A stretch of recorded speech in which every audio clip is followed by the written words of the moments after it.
Assalamualaikum warahmatullahi wabarakatuh. Apa kabar anak-anak ustazah, para santri sekalian? Semoga dalam lindungan Allah SWT tetap kalian dalam keadaan yang baik dan sehat. Masih bersama ustazah di PKBM Al-Um Barabai, Rumah Tahfiz. Nah, masih ya, tetap dengan ustazah di pelajaran IPA.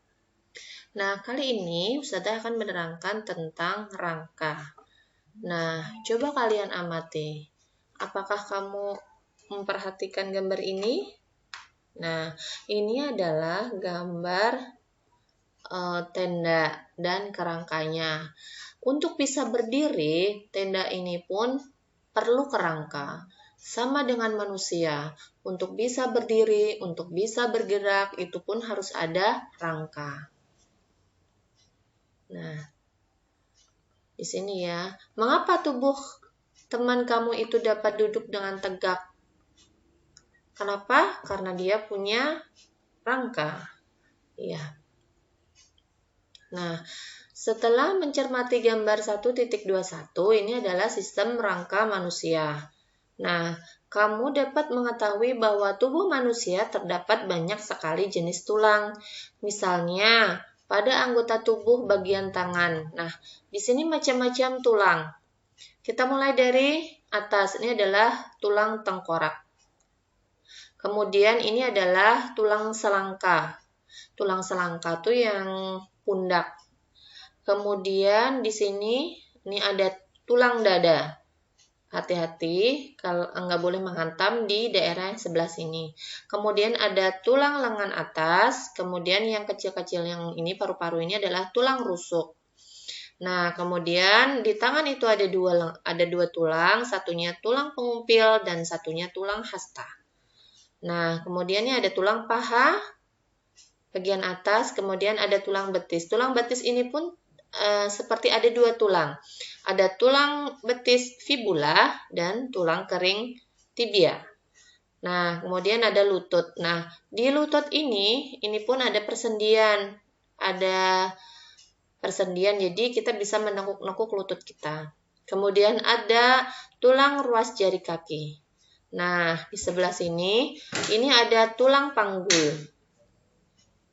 Kemudian yang ada di sini adalah tulang punggung. Beda ya, di sini tulang pinggul, di sini tulang punggung. Kemudian ada tulang ruas jari, ada telapak tangan, ada tulang pergelangan tangan yang sebelah sini. Nah, ini sama tadi ini. Kalau ini di bagian agak atas, tulang selangka. Kalau yang di sini adalah tulang belikat. Nah, itu ya, ini rangka kita. Misalnya pada anggota tubuh bagian tangan terdapat 6 jenis tulang, yaitu ada tulang lengan atas, tulang pengumpil, tulang hasta, tulang pangkal telapak tangan, tulang ruas jari, dan tulang telapak tangan di sini, di bagian tangan ini. Nih. Secara umum ada 4 fungsi tulang bagi tubuh kita khususnya. Yang pertama, memberikan bentuk pada tubuh dan menopang tubuh kita. Yang kedua, melindungi organ dalam. Misalnya, tulang rusuk melindungi jantung dan paru-paru. Tulang tengkorak melindungi otak. Nah, tempat menempelnya otot yang merupakan alat gerak aktif sehingga dapat menggerakkan tulang. Pada jenis tulang tertentu seperti tulang paha, nih ada tulang paha tadi ya, nih, juga berfungsi sebagai tempat pembentukan sel darah. Sel darah dibentuk di bagian sumsum tulang. Jadi ada sumsumnya tulang kita itu ya, sumsum itu di bagian tengah tulang, yaitu jaringan lunak yang terdapat di bagian tengah tulang. Nah, kita lihati satu-satu struktur tulang. Nih. Nah, pernahkah kamu melihat tulang paha ayam? Tentu pernah ya. Pasti di tengah tuh ada kayak sumsumnya. Nah, apabila kita perhatikan ternyata struktur tulang tidak halus. Tulang ini tidak halus, tidak kecil. Melainkan terdapat benjolan pada Bagian ujung di sebelah sini ada benjolan berbentuk bulat, serta terdapat titik-titik kasar pada bagian ujung. Terdapat lekukan, tonjolan, dan kadang-kadang terdapat lubang. Masing-masing bagian ini mempunyai fungsi yang berbeda. Lekukan dan tonjolan berfungsi sebagai tempat menempelnya otot. Nah, lekukan-lekukannya itu tempat menempelnya otot. Lubang berfungsi sebagai tempat keluar masuknya pembuluh darah dan syaraf. Ini ada lubang-lubang kecil. Nih, nah ada tulang kompak, ada pembuluh darah, ada sumsum tulang putih, ada periosteum. Nah, permukaan tulang ditutupi oleh membran yang menempel dengan kuat. Membran ini disebut dengan periosteum atau tulisannya periosteum. Nah, periosteum bacanya. Nah, pada periosteum terdapat pembuluh-pembuluh darah kecil yang berfungsi membawa zat-zat makanan ke tulang. Nih. Nah, di sini ada pembuluh-pembuluh darah kecil. Nah, di sini. Pada bagian bawah periosteum terdapat tulang kompak. Disebut juga tulang keras, yaitu suatu lapisan tulang yang keras dan kuat. Nah, itu nanti bisa dibaca sendiri ya.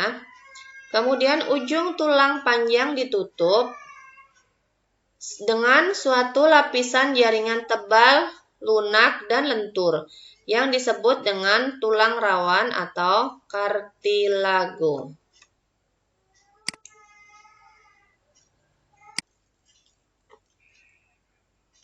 Kemudian, pada ujung tulang panjang ditutup dengan suatu lapisan jaringan tebal, lunak, dan lentur yang disebut dengan tulang rawan. Tulang rawan itu maksudnya kadang-kadang bahasa kita, bahasa Barabainya menyebut itu tulang anum. Nah, itu tulang rawan. Tulang rawan ini tersusun atas sel-sel yang dikelilingi oleh matriks protein yang dihasilkan oleh sel-sel tersebut. Nah, itu ya. Kemudian macam-macam tulang pada sistem rangka. Di sini bentuk tulang manusia dibedakan menjadi 4. 1. Tulang panjang, misalnya tulang lengan. Itu kan panjang tadi. Tulang pipi, misalnya tulang dada. Tulang pendek, misalnya tulang ruas jari. Dan yang keempat adalah tulang tidak beraturan.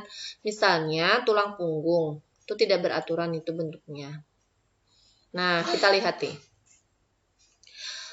Ini ada macam tulang, bentuk, dan ukurannya. Nah, ini tulang lengan tadi yang agak panjang. Kemudian ada tulang dada. Ini tulang lengan atas, humerus. Kemudian tulang dada, sternus. Kemudian ada tulang punggung, vertebra. Dan tulang ruas kaki atau falang. Jadi ini ada ruasan kaki kita tuh punya ruasan-ruasan. Kadang-kadang kita menggerakkan tangan, kadang-kadang kita bunyikan dengan sengaja, sebenarnya itu kurang bagus. Jadi kita biarkan aja. Nah, kemudian perkembangan tulang. Tulang yang ada di tubuh kita merupakan suatu benda yang keras. Meskipun demikian, tulang bukan suatu benda yang memiliki ukuran tetap karena anak-anak, orang dewasa, orang tua itu bentuknya bermacam-macam. Nah, pernahkah kamu berpikir mengapa tulang pada daun telinga dapat dilihat? Tulang pada daun telinga dapat dilihat. Tulang pada daun telinga dapat dilihat karena tulang yang terdapat pada daun telinga adalah tulang rawan. Nah, itu tulang rawan. Tulangnya itu bisa dimakan dan kadang-kadang sebagian orang suka tulang rawan. Tulang hidung ataupun tulang rawan penyusun persendian adalah contoh tulang rawan. Tulang hidung kita itu silakan dipegang, bisa digerakkan. Nah, itu tulang rawan. Pada saat janin, calon bayi yang masih ada di dalam kandungan, hampir semua tulang yang terdapat pada tubuhnya merupakan tulang rawan. Nah, proses pengubahan tulang rawan menjadi tulang keras disebut dengan penulangan atau osifikasi. Nah, ini ya. Ini proses osifikasi tulang. Nah, ini tulang rawan. Kemudian berkembang daerah awal penulangan. Kemudian terbentuklah pembuluh darah. Kemudian ini tulang kompaknya mulai tumbuh ke samping. Kemudian timbul di sini berubah menjadi tulang spons. Yang ini tadi timbul jadi tulang spons. Jadi sudah bertambah banyak selnya. Nah, bagaimana proses osifikasi berlangsung? Proses osifikasi berawal dari tulang rawan, dari tulang yang kecil nih. Tulang rawan bentuknya mirip dengan tulang dewasa. Selain itu, tulang rawan memiliki rongga yang terisi oleh osteoblast atau sel-sel pembentuk tulang. Nah, nanti bisa dibaca ya. Selain mengalami osifikasi, tulang juga mengalami fusi atau penggabungan. Jadi reaksi fusi, reaksi penggabungan. Kalau fusi saja berarti penggabungan saja. Pada saat kamu lahir, jumlah seluruh tulang yang ada pada sistem rangka kamu adalah 270 tulang. Nah, seiring berkembangnya, itu berkembang terus, maka jumlah tulang penyusun sistem rangka ada 206 tulang. Ini jumlah penyusun sistem rangkanya, ini tadi jumlah tulangnya. Nah, sekarang yang nomor 2, sendi. Sebelum kamu mempelajari materi tersebut, coba sekarang berdiri. Ayo, anak-anak Ustazah berdiri dulu. Oke. Kemudian lakukan gerakan sesuka hatimu. Nah, tulang tengkorak ya, kalau dilihat dapat digerakkan. Jadi kepala putar kanan, kepalanya diputar kiri, lurus, berdangak, bertunduk. Nah, itu bisa bergerak. Nah, silakan digerakkan. Kadang-kadang kita malah berbunyi ya. Jadi, ternyata itu semua terjadi karena pada penyusun sistem gerak kita terdapat sendi. Sendi adalah tempat bertemunya dua tulang atau lebih. Ini sendi pada tulang tengkorak. Nah, sutura. Nah, sendi yang tidak dapat digerakkan itu namanya sendi mati. Kemudian ada sendi peluru. Sendi peluru menghubungkan antara satu tulang yang mempunyai satu ujung bulat yang masuk ke ujung tulang lain yang berongga seperti mangkok. Yang ini tulang belikat, yang ini tulang panggul. Ini kan bentuknya seperti belubangan. Nah, ini seperti kayak ada yang lubang gitu. Jadi satunya dimasukkan atau dirasukkan. Contohnya, sendi peluru adalah sendi antara tulang lengan atas dan tulang lengan belikat, serta antara tulang pinggul dengan tulang paha. Nah, ini kalau kata orang Barabe berasukan, jadi ada satunya menunjul, satunya lekukan, jadi bisa digabungkan. Nah, seperti ini. Yang satunya punya mangkokan, yang satu tulangnya berbentuk seperti ini. Nah, di sini ada rongga sendi berisi cairan sinovial. Nah, cairan ini yang bisa menggerakkan. Kalau cairan ini habis, karena semakin lambat usia kita bertambah, cairan ini bisa habis. Jadi, kadang-kadang kita bergerak, kalau sudah tua tuh kakinya sakit. Persendiannya seperti kaku. Nah, karena cairan sinovial di sini sudah semakin habis. Kemudian sendi engsel. Tipe sendi ini mempunyai satu gerak atau satu arah saja. Ada yang ke depan, ada juga yang ke belakang, seperti engsel pintu. Jadi ada yang ke depan, ada yang ke belakang. Contoh sendi engsel adalah siku dan lutut. Nah, siku dan lutut, kalau ini contohnya sendi engsel nih ya. Kemudian sendi putar. Pada sendi putar, salah satu tulang berfungsi sebagai poros dan ujung tulang yang lain berbentuk seperti cincin. Nah, ini seperti yang kita berputar-putar ya badannya. Nah, di sini.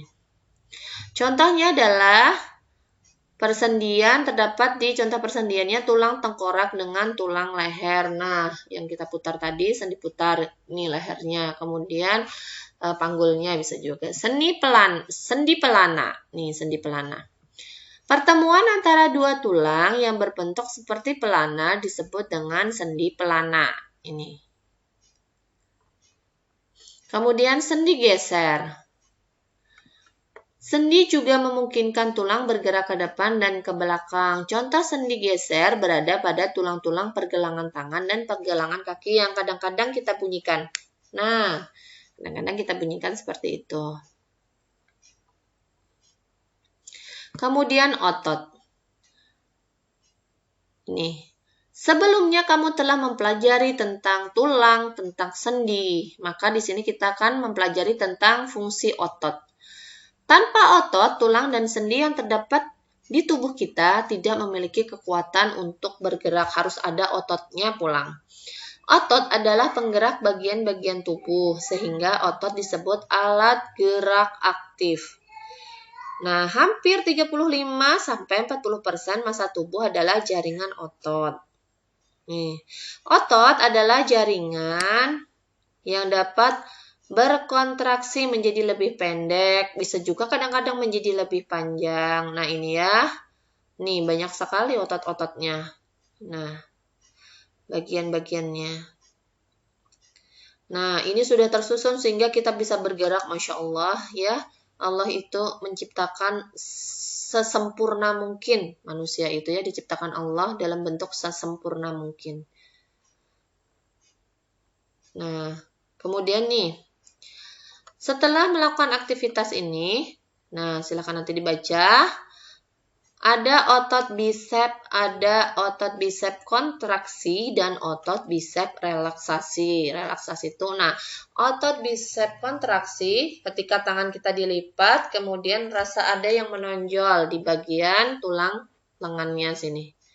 Nah, ini otot bisep relaksasi, dibiarkan rileks. Kalau ditarik terjadi kontraksi. Jadi silakan dibaca ya, silakan diringkas yang merasa bagian yang mana penting.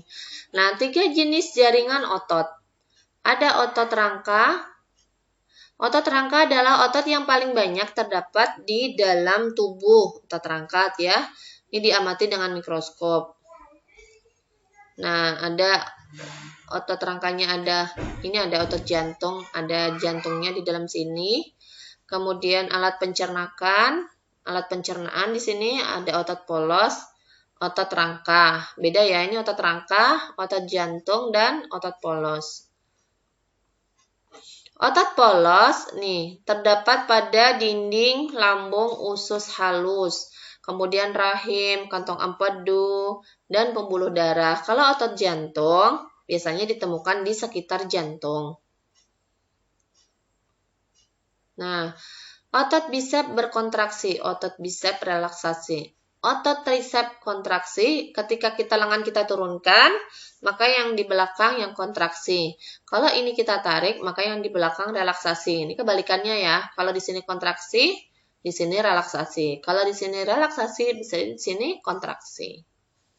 Nah, gangguan-gangguan ini mungkin sudah waktu SD ya. Gangguannya yang pertama ada rickettsia.